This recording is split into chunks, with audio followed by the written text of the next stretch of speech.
નમસ્કાર વિદ્યાર્થી મિત્રો, ફરીવાર હું પ્રાધ્યાપક Girishbhai Dharaiya, Vani Vinayak arts and commerce college Bhachau, સમાજશાસ્ત્ર વિભાગ. મિત્રો, આજે આપણે ફરી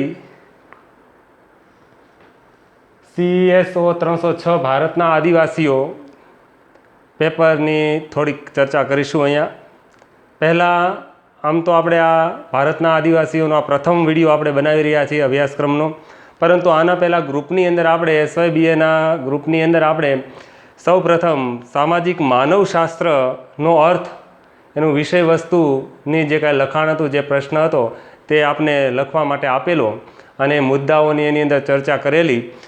અને સામાજિક માનવશાસ્ત્રની વ્યાખ્યાઓ છે, સામાજિક માનવશાસ્ત્રનું વિષય વસ્તુ શું છે, એ બધી બાબત આપણે લગભગ આપણા ગ્રુપની અંદર સેન્ડ કરી હતી. એ બધાએ જોઈએ તે વાંચીએ છીએ. અને આગળ આપણે બીજો પ્રશ્ન, સામાજિક માનવશાસ્ત્રના અભ્યાસનું મહત્ત્વ, એના વિશે આપણે આજે આ ચર્ચા કરવાની. ખાસ કરીને આપણે જોઈએ તો સામાજિક માનવશાસ્ત્રના અભ્યાસનું મહત્ત્વ. હવે પહેલા પ્રશ્નની અંદર જે વ્યાખ્યાઓ હતી, એક બે વ્યાખ્યાઓ આપણે અહીંયા જોવી એ જરૂરી છે, કારણ કે સામાજિક માનવશાસ્ત્ર એટલે શું એ પહેલાં આપણે ગ્રુપની અંદર એ બાબતને જોઈ છે, જાણી છે, સમજ્યા છે.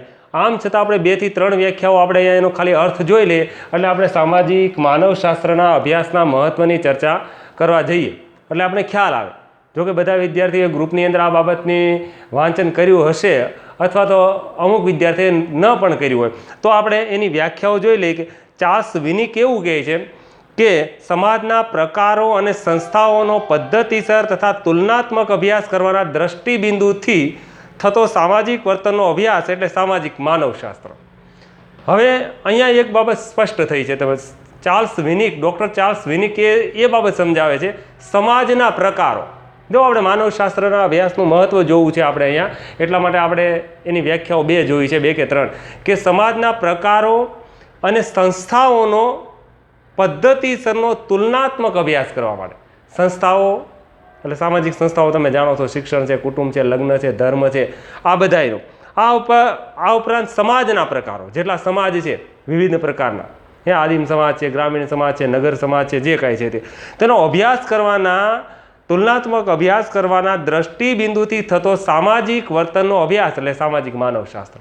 હવે અહીંયા એક બાબત સ્પષ્ટ થઈ છે કે સમાજનો અથવા તો માનવોનો પદ્ધતિસરનો, તુલનાત્મક રીતે સમાજના પ્રકારોનો કે સમાજના લોકોની સામાજિક સંસ્થાઓનો જેનો અભ્યાસ કરવામાં આવે છે એ સામાજિક માનવશાસ્ત્ર છે, એવું ચાર્લ્સ વિનિક જણાવે છે. ત્યારબાદ ડૉક્ટર હોવેલ શું લખે છે? સામાજિક માનવશાસ્ત્ર અનુસંધાને ડૉક્ટર હોવેલે કેવી વ્યાખ્યાઓ આપી છે? આપણે જે આ પેપર ભણી રહ્યા છીએ ભારતના આદિવાસીઓ છે અને CSO 306 નંબરનું આ પેપર છે. તો ડૉક્ટર હોવેલ લખે છે કે સામાજિક માનવશાસ્ત્ર સામાજિક વર્તન અને સામાજિક સમૂહના સંગઠનોનો અભ્યાસ કરે. સીધી વ્યાખ્યા આવી. સામાજિક માનવશાસ્ત્ર સામાજિક વર્તન અને સામાજિક સમૂહોના સંગઠનોનો અભ્યાસ કરે. આ એક સ્પષ્ટ વ્યાખ્યા ડૉક્ટર હોવેલે અહીંયા આપેલી છે સામાજિક માનવશાસ્ત્રની, કે સામાજિક વર્તન, સમાજના લોકોનું સામાજિક વર્તન અને સામાજિક સમૂહોના સંગઠનો. હવે સમાજની અંદર જોવા મળતા વિવિધ પ્રકારના સંગઠનો, ઘણા બધા સંગઠનો, જો કે FIની અંદર આપણે આ પેપરોની અંદર ભણી ગયા છીએ. એટલા માટે સામાજિક માનવશાસ્ત્ર સામાજિક વર્તનો અને સામાજિક સંગઠનોનો અભ્યાસ કરતું એક વિજ્ઞાન છે, એટલા માટે એને સામાજિક માનવશાસ્ત્ર તરીકે ઓળખાવામાં આવે છે. છેલ્લી એક અંતિમ વ્યાખ્યા જોઈ લઈએ. ડૉક્ટર રાલ્ફ પેન્ડિંગે આ વ્યાખ્યા આપી છે કે આદિકાલીન પરિસ્થિતિમાં, પહેલાંની પરિસ્થિતિની વાત કરી રહ્યા છે પેન્ડિંગ, કે આદિકાલીન પરિસ્થિતિમાં માનવીની કુટુંબ વ્યવસ્થા, જો આદિકાલીન પરિસ્થિતિની ચર્ચા છે અહીંયા, આદિકાલીન પરિસ્થિતિમાં માનવીની કુટુંબ વ્યવસ્થા, રાજનૈતિક સંસ્થા, ધર્મ, જાદુ, તેમના આર્થિક જીવનનો અભ્યાસ કરતું શાસ્ત્ર એટલે માનવશાસ્ત્ર. હવે ડૉક્ટર રાલ્ફ પેન્ડિંગે અહીંયા એક સ્પષ્ટ વ્યાખ્યા આપી છે. અહીંયા આપણો વિષય વસ્તુ સ્પષ્ટ થાય છે. પ્રશ્ન આપણને એ મોટો થાય છે કે સામાજિક માનવશાસ્ત્ર અને આદિવાસી સમાજને શું સંબંધ છે? ઘણા વિદ્યાર્થીઓના મનમાં એ પ્રશ્ન થતો હોય છે, પરંતુ અહીંયા આ ડૉક્ટર રાલ્ફ પેન્ડિંગની આપેલી વ્યાખ્યા ઉપરથી આપણને સ્પષ્ટ ખ્યાલ આવી જાય છે કે આદિકાલીન પરિસ્થિતિમાં માનવીની કુટુંબ વ્યવસ્થા, રાજનૈતિક સંસ્થા, ધર્મ, જાદુ તથા તેમના આર્થિક જીવનનું, એટલે કે જે પહેલાંની જે કાંઈ આદિકાલીન કે આદિમ સમાજોની જે બાબતો છે એ બધી બાબતો છે અહીંયા તપાસવાનો જે પ્રયત્ન કરે છે તે માનવશાસ્ત્ર છે. તેની કુટુંબ વ્યવસ્થા છે કે રાજનૈતિક વ્યવસ્થા છે કે જે કાંઈ વ્યવસ્થા છે એ બધી. હવે ડૉક્ટર સંઘવે પણ એક બાબત આપે છે કે એને આ બધાની જે વ્યાખ્યાઓ છે એનો સમન્વય કરી અને એક સ્પષ્ટ વ્યાખ્યા એણે તારવી છે કે માનવી સામાજિક સંસ્થાઓનો, સમૂહોનો, વર્તનોનો તેમજ સંપૂર્ણ સમાજ રચનાનો સમગ્રલક્ષી અભ્યાસ કરતું જો કોઈ વિજ્ઞાન હોય તો તે છે સામાજિક માનવશાસ્ત્ર. તો આ રીતે લોકોના વર્તનનો, માનવોનો, સમૂહનો, સંગઠનનો, આદિકાલીન પરિસ્થિતિનો કે કુટુંબ વ્યવસ્થાનો કે આદિમ સમાજનો જો કોઈ પદ્ધતિસરનું અભ્યાસ કરતું કોઈ શાસ્ત્ર હોય તો તે માનવશાસ્ત્ર છે. હવે આપણે અહીંયા આ બાબત તેનું કાર્યક્ષેત્ર, એનો અર્થ અને કાર્યક્ષેત્ર તો તમારે જે આપણા ગ્રુપની અંદર મૂક્યું હતું એ પ્રમાણે લખવાનું જ છે. એટલા માટે અહીંયા તમને માત્ર વ્યાખ્યાઓ સમજાવવાનો પ્રયત્ન કર્યો છે. વ્યાખ્યાઓ પરથી આપણે સામાજિક માનવશાસ્ત્રના અભ્યાસનું મહત્ત્વ શું છે એ સમજવાનો પ્રયત્ન કરવાનો છે. એટલે ખાસ કરીને સામાજિક માનવશાસ્ત્રના મહત્ત્વને જાણવા માટે સૌપ્રથમ આપણે સામાજિક માનવશાસ્ત્ર જાણવું પડે. એટલે એની વ્યાખ્યાઓ આપણે જોઈ કે ભાઈ આદિમ સમાજનો, કુટુંબ વ્યવસ્થાનો, સમૂહનો કે સંગઠનનો કે આદિકાળ પ્રાચીન સમયનો જે કાંઈ અભ્યાસ કરતું કોઈ શાસ્ત્ર હોય તો એ માનવશાસ્ત્ર છે. એ આપણે સ્પષ્ટ થયું. હવે આપણે પ્રશ્ન એક છે કે સામાજિક માનવશાસ્ત્રના અભ્યાસનું મહત્ત્વ જણાવો. તો ક્યારેક પ્રશ્ન એવો પણ પૂછાઈ શકે કે સામાજિક માનવશાસ્ત્રનો અર્થ સમજાવી તેનું મહત્ત્વ જણાવો. ખાલી મહત્ત્વ નહીં પરંતુ તેનો અર્થ અને મહત્ત્વ. તો આપણે આગળ જે પ્રશ્ન ગ્રુપની અંદર મૂક્યો હતો એનો અર્થ અને વ્યાખ્યામાંથી લઈ લેવાની છે અને પછી આપણે એનું મહત્ત્વ જણાવવાનું છે, એના મહત્ત્વના જે આ મુદ્દાઓ છે. જો એવું પણ બતાવે કે ભાઈ સામાજિક માનવશાસ્ત્રના અભ્યાસનો અર્થ જણાવી તેનું કાર્યક્ષેત્ર જણાવો, વિષય વસ્તુ જણાવો, અભ્યાસ ક્ષેત્ર જણાવો, તો એ પ્રશ્ન આપણે આગળ મૂકેલો છે. પરંતુ આપણે અહીંયા સામાજિક માનવશાસ્ત્રના અભ્યાસનું મહત્ત્વ જોવાનું છે. તો આપણે અહીંયા એના માત્ર મુદ્દાઓ છે, પ્રસ્તાવના તો લખવાની છે. સામાજિક માનવશાસ્ત્રનું મહત્ત્વ શું છે? હવે ખાસ કરીને પ્રસ્તાવનાની અંદર તો એ બાબત આપણે સ્પષ્ટ થાય છે કે સામાજિક માનવશાસ્ત્ર કઈ રીતે ઉપયોગી છે, એની મહત્ત્વની બાબતો કઈ છે એ બાબત અહીંયા સ્પષ્ટ થાય છે. સામાજિક માનવશાસ્ત્ર સૈદ્ધાંતિક રીતે મુખ્ય બે પાસાઓ ધરાવે છે. આપણે જાણીએ છીએ કે માનવ સમાજનું યથાર્થ જ્ઞાન મેળવવું હોય. સામાજિક માનવશાસ્ત્રનો ખાસ ઉપયોગિતા છે કે એનો અભ્યાસની એટલે અગત્યતા છે કે ભાઈ આપણે ખાસ કરીને સામાજિક માનવશાસ્ત્ર માનવીનું યથાર્થ જ્ઞાન કે ભાઈ આમ તો માનવની ઉત્પત્તિ કેમ એ રીતે થઈ, ડાર્વિનનો ઉત્ક્રાંતિવાદ છે એ આપણે જોઈએ કે અન્ય બાબતો છે. માનવ સમાજનું યથાર્થ જ્ઞાન મેળવવું તે સામાજિક માનવશાસ્ત્રનું મુખ્ય ધ્યેય છે. વ્યવહારિક રીતે જોઈએ તો માનવ કલ્યાણ અને તેને લગતી સંબંધિત બાબતોમાં પણ આ સામાજિક માનવશાસ્ત્ર ખૂબ જ ઉપયોગી સાબિત થઈ રહ્યું છે. અને સમાજ કલ્યાણના દરેક બાબતોની અંદર ભાગીદારી થવું એ પણ સામાજિક માનવશાસ્ત્રનું ધ્યેય રહેલું છે. એટલે માનવીની મૂળભૂત જે કાંઈ બાબતો છે, સૈદ્ધાંતિક જે કાંઈ બાબતો છે કે એમની જે સમૂહ ભાવનાઓ છે, જે આદિમ સમયથી ચાલી આવતી જે બાબતો છે, કારણ કે મનુષ્ય છે, આક્રમક છે, બુદ્ધિશાળી છે, શાંતિપ્રિય છે કે સામ્યવાદી છે કે વિરોધાભાસી છે કે અલગ અલગ સ્વભાવ ધરાવતો વ્યક્તિ છે, તો આ બધા જ ખ્યાલોની અંદર આ સામાજિક માનવશાસ્ત્ર એ બધાનો અભ્યાસ સંપૂર્ણપણે કરે છે. એટલા માટે એના યથાર્થ જ્ઞાન મેળવવા માટે એનો પ્રયત્ન કરે છે. તો આ રીતે માનવ સમાજ અને માનવ સ્વભાવની ચોક્કસ પ્રકારની માહિતી આપતું કોઈ જો શાસ્ત્ર હોય તો તે આ સામાજિક માનવશાસ્ત્ર છે. એટલે માનવ કલ્યાણની દ્રષ્ટિએ પણ ખૂબ જ ઉપયોગી છે અને સામાજિક માનવશાસ્ત્રનો સંપૂર્ણપણે વ્યવહારલક્ષી પાયો પણ સામાજિક માનવશાસ્ત્રમાંથી મળી આવે છે. એટલે તેનું ખાસ નોંધનીય મહત્ત્વ રહેલું છે, તેની ઉપયોગિતા પણ રહેલી છે, એના ચોક્કસ પ્રકારના ધ્યેયો પણ રહેલા છે.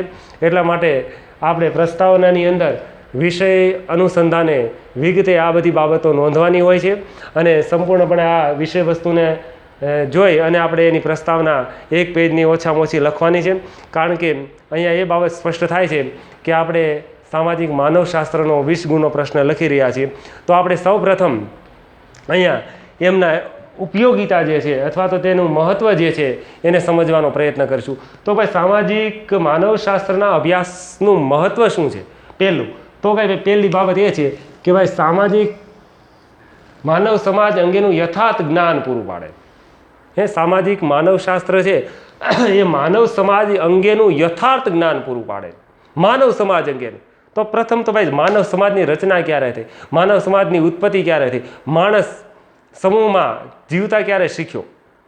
આદિમ સમાજ છે, પ્રાચીન સમાજ છે, પરંપરાગત સમાજ છે, પાષાણ યુગ છે.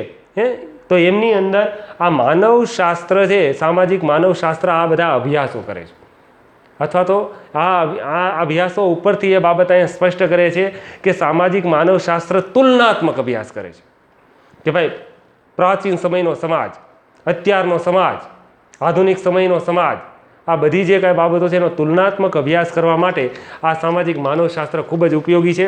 અને આના ઉપરથી માનવ સમાજનું પહેલાંનું કુટુંબ, એ લગ્ન, ધર્મ, મિલકત, વ્યવસાય, રાજ્ય વ્યવસ્થા, આ બધી બાબતોને તપાસવાનું કામ માનવ સમાજ અંગેનું યથાર્થ જ્ઞાન પૂરું પાડે છે કે ભાઈ પ્રાચીન સમયની અંદર કેવી બાબતો હતી, આદિમ સમાજોની અંદર કેવી બાબતો હતી, આદિવાસી સમાજોની અંદર કેવી બાબતો હતી. તો આ આદિવાસી સમાજની અંદર પહેલાં જે કુરિવાજો જોવા મળતા હતા, ખાસ કરીને કુળવેર, કુળના વેર હોય તે ડાકણ વિદ્યા, પિચાસ વિદ્યા, ભૂત પ્રેત, મેલી વિદ્યા, ભૂત પ્રેત કે દાખલા કે દોરા ધાગા, આ વગેરે જે કાંઈ બાબતો છે આદિમ સમાજોની અંદર, તો આ બધી બાબતોનું સંપૂર્ણ જ્ઞાન એ સામાજિક માનવશાસ્ત્રના અભ્યાસો ઉપરથી આપણે જાણવા મળતું હોય છે. તો આદિવાસી સમાજના આ પેપરની અંદર સામાજિક માનવશાસ્ત્રના અભ્યાસનું આ ખૂબ મહત્ત્વ રહેલું છે. આ પહેલો પોઈન્ટ છે એનો છે કે માનવ સમાજ અંગેનું યથાર્થ જ્ઞાન પૂરું પાડે છે. માનવ સમાજની ઉત્પત્તિ થઈ, માનવ સમાજ સમૂહમાં જે કંઈ બાબતો અસ્તિત્વમાં આવી છે એ બધી બાબતો આ પેપરની અંદર અહીંયા આપણે સમજવા મળે. ત્યારબાદ બીજો મુદ્દો છે કે માનવ સમાજને વિશાળ પરિપ્રેક્ષમાં જોવાની દ્રષ્ટિ કેળવાય.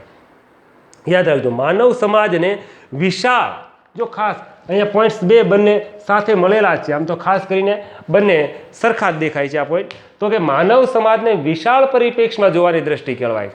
સામાજિક માનવશાસ્ત્રથી માનવ સમાજને વિશાળ દ્રષ્ટિની અંદર, કોઈ એક સમાજ નહીં, માત્ર કે આદિમ સમાજ, આદિવાસી સમાજ, નગર સમાજ, ગ્રામીણ સમાજ, વંચિત જૂથ હોય એમ એક સમાજની પણ વિશાળ સંપૂર્ણપણે માનવ સમાજને જોવાની દ્રષ્ટિ આ માનવશાસ્ત્રના અભ્યાસના મહત્વમાં રહેલી છે. તો ખાસ કરીને માનવશાસ્ત્ર મુખ્યત્વે આદિવાસીઓના અભ્યાસ ઉપર જ ભાર મૂકે છે. એક તો આદિવાસી જીવન એ માનવ જીવનનું એક અંગ છે, આથી અભ્યાસ વિના માનવ જીવન અંગેનું આપણું જ્ઞાન અપૂર્ણ રહે. કારણ કે આદિમ સમાજોની અંદર જે આમ તો ખાસ કરીને આપણી પ્રાચીન સંસ્કૃતિ છે, જે કાંઈ રીત રિવાજો છે, જે પરંપરાઓ છે, જે કાંઈ બાબતો છે એ ટકી રહેલી છે, એ આદિમ સમાજોની અંદરથી જ આપણને જોવા મળે છે. એટલે માનવ સમાજને વિશાળ પરિપ્રેક્ષમાં જોવાની દ્રષ્ટિ આ શાસ્ત્ર એટલે કે સામાજિક માનવશાસ્ત્ર આપણને પૂરું પાડે છે. એટલે આની અંદર તુલનાત્મક અભ્યાસો થાય છે. આમ તો આપણે આ મુદ્દાઓની જો ખાસ ચર્ચા કરીએ, લાંબી ચર્ચા કરીએ તો ખૂબ લાંબુ થઈ જાય, અને આ સંસાર માધ્યમના સાધનો દ્વારા આપણે શિક્ષણ કાર્ય કરી રહ્યા છીએ એટલે મુદ્દાની બહુ ખાસ જણાવટ બહુ કરવા જઈએ તો આપણે, તમે અને હું બધા જાણીએ છીએ કે આપણું બધું પૂરું થાય. એટલા માટે આ વર્ગખંડની અંદર જે આપણે ઉદાહરણો સાથે જે ચર્ચા કરતા હોઈએ છીએ, લાંબા અને ખૂબ મોટી ચર્ચાઓ થતી હોય, એટલે આપણે મુદ્દાને અહીંયા ખાલી ટૂંકમાં સમજવાનો પ્રયત્ન કરીશું. બાકી યુનિવર્સિટીનું જે આ પુસ્તક ભારતના આદિવાસીઓ પુસ્તક છે એ બધાએ વિદ્યાર્થીઓએ ખરીદી અને વાંચવાનું છે. એની અંદર આ પ્રશ્ન સંપૂર્ણપણે આપેલો છે. તો આ માનવ સમાજ અંગેનું યથાર્થ જ્ઞાન પૂરું પાડે છે, એનો પહેલો પોઈન્ટ છે અને પહેલું મહત્ત્વ છે, પહેલો મુદ્દો છે. ત્યારબાદ માનવ સમાજને વિશાળ પરિપ્રેક્ષની અંદર જોવાની જે દ્રષ્ટિ કેળવાય છે એ આપણા સામાજિક માનવશાસ્ત્રના અભ્યાસ ઉપરથી જ આ બાબત જાણવા મળે છે. ત્યારબાદ ત્રીજો પોઈન્ટ જો મહત્ત્વનો હોય તો એ પણ છે કે આદિવાસી જીવનનું યથાર્થ જ્ઞાન પૂરું પાડે છે.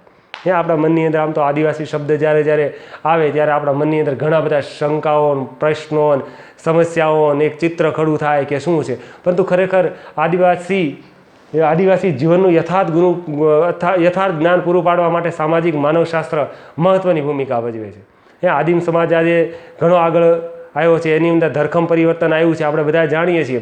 હવે જે આપણી જે પહેલાંના જે પૂર્વગ્રહો, કોઈ જે માન્યતાઓ હતી એ રહી નથી, પરંતુ આ પ્રાચીન સમયથી જે અભ્યાસો થતા આવ્યા છે એના ઉપરથી અહીંયા આદિવાસી જીવનનું યથાર્થ જ્ઞાન, એનું જીવન કેવું છે, એમની કુટુંબ વ્યવસ્થા કેવી છે, એમની જીવનશૈલી કેવી છે, પોશાક, રહેઠાણ, વ્યવસાય, એના રીત રિવાજો, એની પરંપરાઓ, પિતૃસત્તાક કુટુંબ, માતૃસત્તાક કુટુંબ, એમની પરંપરાઓ કેવી છે, કે દેવી દેવતાઓની અંદર જે કાંઈ શ્રદ્ધાઓ છે કે જે કાંઈ રીત રિવાજો છે એ બધી જ બાબતો છે એ આદિવાસી સમાજના અનુસંધાને આદિમ સમાજના અનુસંધાને સામાજિક માનવશાસ્ત્રના અભ્યાસમાં આ બધી બાબતોને આવરી લેવામાં આવતી હોય છે. તો ખાસ કરીને આદિવાસી જીવનનું યથાર્થ જ્ઞાન પૂરું પાડનારું જો કોઈ વિજ્ઞાન હોય તો તે છે સામાજિક માનવશાસ્ત્ર છે. એટલે કે સામાજિક માનવશાસ્ત્ર આ રીતે ખાસ જ્ઞાન પૂરું પાડે છે આપણને. અને સમાજ વ્યવસ્થાનો જે સમૃદ્ધ વારસો છે એને ટકાવી રાખવા માટે પણ આ એક મહત્ત્વનું વિજ્ઞાન બની રહે છે. યથાર્થ પ્રવૃત્તિઓ આની અંદર થતી જોવા મળે છે. ત્યારબાદ ચોથો પોઈન્ટ છે કે વહીવટીકર્તાઓને સામાજિક માનવશાસ્ત્રનું જ્ઞાન ઉપયોગી બને છે. જો અહીંયા વહીવટીકર્તાઓને સામાજિક માનવશાસ્ત્રનું જ્ઞાન ઉપયોગી બને છે. અહીંયા મેં ટૂંકમાં લખ્યું છે સામાજિક માનવશાસ્ત્ર, એટલે ખાસ ધ્યાન રાખજો. વહીવટીકર્તાઓને, તો વહીવટીકર્તાઓ કોણ? એટલે કે ભાઈ કચેરીઓમાં જે છે જે કામ કરે છે કે આ ક્ષેત્રના જે કોઈ અભ્યાસો કરે છે તો એ લોકો માટે આ જ્ઞાન ખૂબ જ મહત્ત્વનું બની રહે છે. સભ્ય સમાજ સાથેના સંપર્કથી, જો આદિવાસી સમાજ અને સભ્ય સમાજ આ બંનેની સંસ્કૃતિ આગવી સંસ્કૃતિ હોય છે તો આ બંનેનો સંપર્કથી આજે ઘણું બધું પરિવર્તન આવ્યું છે. તો આદિવાસીઓમાં વિવિધ સમસ્યાઓ ઉદ્ભવી છે આજે આદિવાસી સમાજની અંદર, આદિવાસી વિસ્તારોની અંદર, વંચિત સમૂહોની અંદર. તો એમની અંદર કામ કરતા કર્મચારીઓ છે, વહીવટીકર્તાઓ છે તો એ લોકોને આ સામાજિક માનવશાસ્ત્ર છે એનું જ્ઞાન ખૂબ જ ઉપયોગી બને છે. ઘણા બધા એવા દાખલાઓ પણ મળી આવ્યા છે કે સામાજિક માનવશાસ્ત્રોના સલાહ સૂચનોથી આ પ્રશ્નો કે આ સમસ્યાઓ હલ થઈ છે. એવા ઘણા બધા ઉદાહરણો છે. શરદચંદ્ર રોય આ એક એમનું નામ છે આ બાબતની અંદર. આ સિવાય પણ ઘણા બધા એવા સમાજશાસ્ત્રીઓ છે કે માનવશાસ્ત્રીઓ છે કે એમણે આ બધા સલાહ સૂચનો કર્યા છે કે જેના થકી આવી સમસ્યાઓનું નિરાકરણ થયેલું છે. તો વહીવટીકર્તાઓને માટે પણ સામાજિક માનવશાસ્ત્રીઓનું જ્ઞાન, સામાજિક માનવશાસ્ત્ર વિજ્ઞાન ખૂબ ઉપયોગી બને છે. ખાસ કરીને ધાર્મિક વિચારો છે, વ્યવહારો છે, પરંપરાઓ છે, લોકરીતિઓ છે, સિદ્ધાંતો છે, આ બધી બાબતો વિશે આ સામાજિક માનવશાસ્ત્રીઓ એનું જ્ઞાન પૂરું પાડતા હોય છે. સામાજિક માનવશાસ્ત્રનો વ્યવહારમાં કેવી રીતે ઉપયોગ કરવો એ શાસનકર્તાઓ છે એમને પણ આ બધી બાબતો નોંધનીય અને વ્યવસ્થિત રીતે વિકસાવવાનું વલણ વિકાસ પામ્યું છે. તો આ રીતે સામાજિક માનવશાસ્ત્રની એક અગત્યની ભૂમિકા રહેલી છે. એટલે સામાજિક માનવશાસ્ત્રના અભ્યાસની અંદર આ એક મહત્ત્વનો પોઈન્ટ બની રહ્યો છે કે વહીવટીકર્તાઓને સામાજિક માનવશાસ્ત્રનું જ્ઞાન ખૂબ જ ઉપયોગી બનવા છે. ભાઈ ગ્રામ પુનઃનિર્માણ અને આદિવાસી કલ્યાણમાં ઉપયોગી સામાજિક માનવશાસ્ત્ર કઈ રીતે? તો ગામ પુનઃનિર્માણ આદિવાસી સમાજની અંદર અને આદિવાસી કલ્યાણની અંદર ખૂબ જ ઉપયોગી બને છે. તો ખાસ કરીને ગ્રામ પુનઃરચનાની યોજનાની સફળતાનો આધાર ગ્રામજનોના સામાજિક જીવન સંબંધી યથાર્થ માહિતી ઉપર રહેલો છે. અત્યારે જે કાંઈ સરકારી વિવિધ પ્રકારની યોજનાઓ, ગ્રામ પુનઃનિર્માણ, ફરીવાર તેનું નિર્માણ કરવું સુવ્યવસ્થિત આયોજિત સ્વરૂપે દરેક પ્રકારની સુવિધાઓ સાથે, શિક્ષણ છે, આરોગ્ય છે, કૃષિ વિષયક છે કે અન્ય કોઈ બાબતો છે, વ્યવહારુ બાબતો છે કે કોઈ રોજગારીની બાબતો છે. તો આ રીતે આદિવાસી કલ્યાણની અંદર પણ આદિવાસીઓના સામાજિક, આર્થિક, રાજકીય જે કાંઈ સમસ્યાઓ છે એનું નિવારણ એ પણ એક સમસ્યા અને એ પણ એક મુદ્દો જ અહીંયા આવશે સામાજિક માનવશાસ્ત્રનો. તો આ રીતે સફળતાનો આધાર આની સામાજિક માનવશાસ્ત્રની અંદર રહેલો છે. તો ગ્રામ વિકાસ સંબંધી કે સામાજિક માનવશાસ્ત્ર આ બધી બાબતો અને આ બધી માહિતી પૂરી પાડે છે. ગામનો વિકાસ કેવી રીતે કરવો, ગ્રામ પુનઃનિર્માણ કેવી રીતે કરવું, આદિવાસી કલ્યાણ માટે પણ કેવી યોજનાઓ ઘડવી, આ બધી બાબતો છે એ ભૂમિકા મહત્ત્વની આ સામાજિક માનવશાસ્ત્રની અંદર થયેલી હોય છે. આમ કરીને ખાસ કરીને આદિવાસી કલ્યાણના જે કાંઈ બાબતો છે તેના કોઈ પ્રશ્નો છે એ બધી બાબતોની ચર્ચા આ સામાજિક માનવશાસ્ત્રની અંદર કે એની અંદર આ બધી બાબતો ઉપયોગમાં લેવામાં આવી હોય છે. અને ત્યારબાદ જો છઠ્ઠો પોઈન્ટ છે કે ભાઈ એનું મહત્ત્વનું લક્ષણ કયું છે કે મહત્ત્વ કયું છે તો કે ભાઈ સમસ્યાઓના નિવારણમાં ઉપયોગી. પછી માત્ર આદિવાસી સમાજની સમસ્યાઓ હોય કે સભ્ય સમાજની સમસ્યા હોય કે વંચિત જૂથની હોય, ગામડાની હોય, શહેરની હોય કે અન્ય કોઈ સામાજિક જૂથોની હોય, સંગઠનોની હોય, તો સમસ્યાઓના નિવારણમાં પણ આ સામાજિક માનવશાસ્ત્ર ખૂબ જ ઉપયોગી બને છે. આ એનું એક મહત્ત્વ છે. તો અહીંયા બધા જ મહત્ત્વને અથવા ઉપયોગિતાઓ આપેલી છે, 9 ઉપયોગિતાઓ છે એની ખાસ કરીને. તો સમસ્યાઓના નિવારણમાં ઉપયોગી બને. સામાજિક માનવશાસ્ત્ર સમસ્યાઓના નિવારણમાં ઉપયોગી બને છે કારણ કે એ જ્ઞાન પૂરું પાડે છે, સમસ્યાઓને હલ કરવામાં મદદરૂપ થાય છે. ખાસ કરીને જોઈએ તો વસ્તી નિયંત્રણી, લઘુમતી જૂથોના હિતોનું રક્ષણ કરવું કે ભાઈ આપણા ભારતીય સમાજની અંદર જે નાના લઘુમતી જૂથો છે એ સૌથી મોટું લઘુમતી જૂથ મુસ્લિમોનું છે, આપણે બધા જાણીએ છીએ. અને એ પછી જે કાંઈ પારસીઓ, જૈનો, બૌદ્ધ કે શીખ કે જે કાંઈ છે, તો એના સંરક્ષણ માટે, એના રક્ષણ માટે આ સામાજિક માનવશાસ્ત્ર ખૂબ ઉપયોગી બને છે. પછી અપરાધ છે, જાતિવાદ છે, લૈંગિક સંઘર્ષ છે, કે ઔદ્યોગિક સંઘર્ષ છે, કે શિક્ષણની કોઈ સમસ્યાઓ છે, કે અન્ય કોઈ સમસ્યાઓ છે, તો એની અંદર આ સામાજિક માનવશાસ્ત્રનું જ્ઞાન ખૂબ જ ઉપયોગી બને છે. આ ઉપરાંત સામાજિક માનવશાસ્ત્રો ઘણી ખરી સમસ્યાઓને મૂલ્ય સંઘર્ષની સમસ્યાની પેદાશ કરાવે છે, કે આ સમસ્યાઓ સમાજની અંદરથી જ ઉત્પન્ન થાય છે. તો આ સમસ્યાઓના નિવારણ માટે પણ આ સામાજિક માનવશાસ્ત્ર ખૂબ જ ઉપયોગી બનતું હોય છે. અને આ રીતે સામાજિક માનવશાસ્ત્રના અભ્યાસનું ખૂબ જ મહત્ત્વ રહેલું છે. અને ત્યારબાદ જો આપણે અહીંયા એ બાબતની અંદર ખાસ 3 પોઈન્ટ બીજા આપેલા છે: જાતિવાદ, ઔદ્યોગિક ને યુદ્ધ. કે જે જાતિવાદ છે, જ્ઞાતિવાદ છે, ધર્મવાદ છે, અથવા ઔદ્યોગિક સંઘર્ષ છે, કામદારોનો સંઘર્ષ છે, એની ઔદ્યોગિક કામદારોની સમસ્યાઓ કે પ્રશ્નો છે. પછી યુદ્ધકાલીન પરિસ્થિતિની અંદર કેવા નિર્ણયો લેવા, યુદ્ધને કેવી રીતે ટાળવું અથવા યુદ્ધ કેવી રીતે ન થવા દેવું, સમાયોજન, શાંતિ કેવી રીતે સ્થાપવી, એમની અંદર આ સામાજિક માનવશાસ્ત્ર ખૂબ ઉપયોગી સાબિત થાય છે. તો આ રીતે જૂથ સંબંધો સુધારવામાં, સંઘર્ષ મટાડવામાં, સમસ્યાઓનું નિરાકરણ કરવામાં સામાજિક માનવશાસ્ત્રના ખ્યાલ ખૂબ જ ઉપયોગી બને છે. તો આ રીતે એનો 7મો પોઈન્ટ છે રાષ્ટ્રીય ચારિત્ર ઘડવા માટે. ખાસ કરીને જુઓ તમે, રાષ્ટ્રીય ચારિત્ર ઘડવા માટે સામાજિક માનવશાસ્ત્ર ખૂબ જ ઉપયોગી બને છે. આ એનું મહત્ત્વ છે. કેવી રીતે? તો કે ભાઈ, સામાજિક માનવશાસ્ત્રીઓ રાષ્ટ્રીય ચારિત્રના અભ્યાસનું નવું ક્ષેત્ર વિકસાવ્યું છે. આપણે ખાસ કરીને આપણા દેશની અંદર કેવું લોકજીવન હોવું જોઈએ, કેવી લોકરીતિઓ હોવી જોઈએ, કેવી બધી બાબતો સામાન્ય રીતે સહજતાથી થવી જોઈએ. બધાય દેશની અંદર પોતપોતાનું એક ચોક્કસ પ્રકારનું લોકજીવન છે. એટલા માટે અહીંયા ઉદાહરણો સાથે સામાજિક માનવશાસ્ત્ર એ બાબતને સમજાવે છે. અને ખાસ પ્રકારે સંસ્કારોનું, ખાસિયતોનું, વર્તનનું, એ બધી બાબતોનો અભ્યાસ કરનારું આ સામાજિક માનવશાસ્ત્ર હોય છે.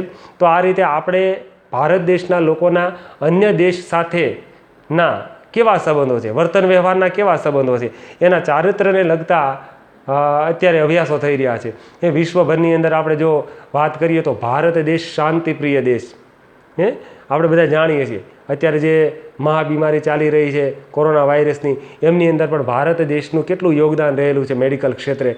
આપણે અન્ય દેશને જે દવા પહોંચાડી છે, કે અન્ય જે કાંઈ આપણે કામગીરી હાથ ધરી છે, આપણે જે કાંઈ આયોજનબદ્ધ કામ કર્યું છે, વગેરે વગેરે જે કાંઈ બાબતો છે, તો એની અંદર પણ એક સામાજિક માનવશાસ્ત્ર આપણે દ્રષ્ટિગોચર થતું હોય એવું લાગે છે. તો આ રીતે સામાજિક માનવશાસ્ત્રનું મહત્ત્વ છે, એના અભ્યાસનું મહત્ત્વ છે. સામાજિક માનવશાસ્ત્ર એ આવા સંશોધનો હાથ ધરવા જોઈએ અને આ ક્ષેત્રની અંદર અભ્યાસો કરવા જોઈએ. ત્યારબાદ એક વિવિધ સંસ્થાના કામમાં ઉપયોગી બને છે. 8મો પોઈન્ટ છે.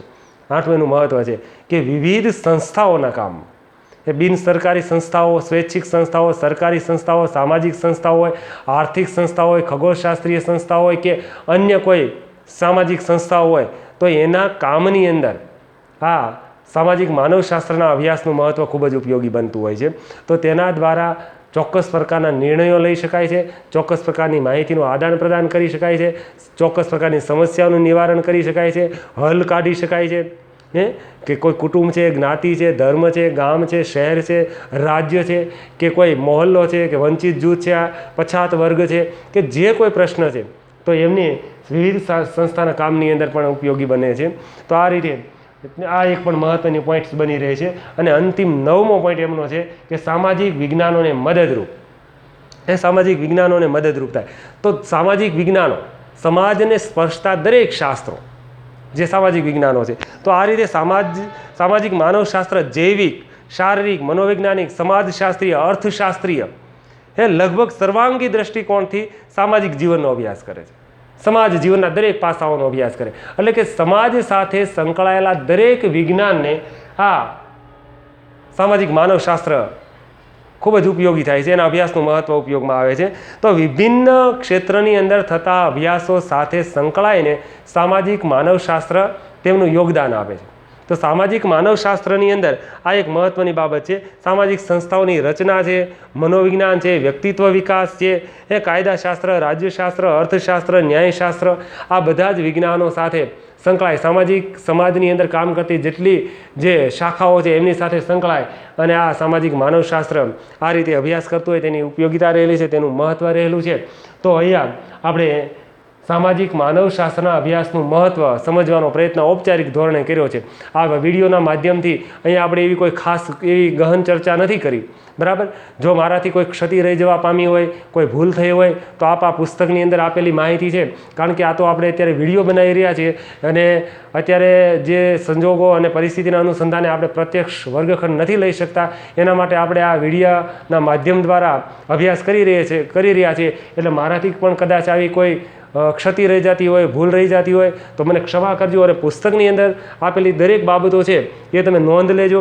કારણ કે વિડીયો બનાવો એ 25 મિનિટ 20 મિનિટનો એક પરિશ્રમ માંગી લે એવી બાબત છે. વર્ગખંડની અંદર આપણે ખુલ્લા મનથી ચર્ચાઓ કરતા હોઈએ છીએ, આપણે બધા વિદ્યાર્થીઓ પ્રશ્ન કરતા હોઈએ છીએ, હું અને તમે બંને જે કોમ્યુનિકેશન અને પ્રત્યાયનથી જોડાયેલા હોઈએ છીએ, એના કારણે વર્ગ શિક્ષણ અસરકારક નીવડતું હોય છે. પરંતુ જ્યારે આ બાબત આજે આપણે કરવાની જે સમય આવ્યો છે, તો આમાં જલ્દી સમજાવવામાં કે એમના કોઈ ઉદાહરણ ન આપી શકાયા હોય અથવા તો એની કોઈ ખાસ ચર્ચા ન થઈ શકી હોય, તો આપ સૌ મિત્રો આ પુસ્તકની અંદર જે કાંઈ બાબતો આપેલી છે તે વાંચન કરજો અને ઘરે મુદ્દા બનાવજો. એની પ્રસ્તાવના છે, વ્યાખ્યા છે, અર્થ છે, એની અંદર જે વિસ્તારથી જે કાંઈ મુદ્દાઓની છણાવટ કરેલી છે એ બધી વાંચવાનો પ્રયત્ન કરજો. તો તેના દ્વારા આપણને સામાજિક માનવશાસ્ત્રના અભ્યાસના મહત્ત્વ વિશે સંપૂર્ણપણે માહિતી મળી રહે છે. અને આપણે યુનિવર્સિટીની એક્ઝામની અંદર આ રીતે સંપૂર્ણપણે ક્રમબદ્ધ રીતે નિયત નમૂના પ્રમાણે જે પ્રશ્ન લખવાનો હોય એ રીતે જ લખવાનો. તો મિત્રો આજે આપણે ભારતના આદિવાસીઓ જે પેપર છે એમની અંદર સામાજિક માનવશાસ્ત્રના અભ્યાસનું મહત્ત્વના જે મુદ્દાઓ જોયા. હવે નેક્સ્ટ વિડીયોની અંદર નેક્સ્ટ જે કાંઈ આપણે અભ્યાસ છે એ અનુસંધાને આપણે આગળ જોઈશું. સૌ મિત્રો ફરીવાર કે જે કોઈ ગ્રુપની અંદર જેમના મોબાઈલ એડ ન થયા હોય એ મિત્રોને જાણ કરજો. આપણે અત્યારે જે ઓનલાઈન સિસ્ટમથી જે અભ્યાસક્રમ ચલાવી રહ્યા છે એની અંદર જે કાંઈ ગ્રુપની અંદર આપણે અમુક પેજમાં અમે લખીને અધ્યાપકો લખી અને પ્રશ્ન બનાવીને મૂકે છે, પણ એ પ્રશ્ન ટૂંકમાં મૂકે છે. મુદ્દાઓ છે, વ્યાખ્યાઓ છે, સમાજશાસ્ત્રીઓના નામ છે અથવા તો કંઈ અગત્યના પોઈન્ટ્સ છે એ લખીને મૂકવામાં આવે છે. તો તમારે એ પુસ્તક લઈ અને તમારે એનું ઘરે પદ્ધતિસર એનો અભ્યાસ કરવાનો છે, લખવાનું છે, બુક્સની અંદર લખવાનું છે. અમે કાંઈ આખા પ્રશ્ન લખી અને એ તમને આખી બુક્સ તો ખોટા પાડીને મૂકી ન શકીએ, પરંતુ અમુક જે બાબતો છે એ તમને તમારા સુધી પહોંચાડવાનો પ્રયત્ન કરીએ. તો આપ પણ આ બાબતે આમાં સાથ સહકાર આપી અને તમે વિદ્યાર્થી મિત્રો પણ જો થોડુંક આમાં મહેનત કરશો તો આપણે ચોક્કસ સારું પરિણામ મેળવી શકશું. તો મિત્રો હવે નેક્સ્ટ વિડીયોની અંદર આપણે મળશું. નમસ્કાર, જય હિન્દ.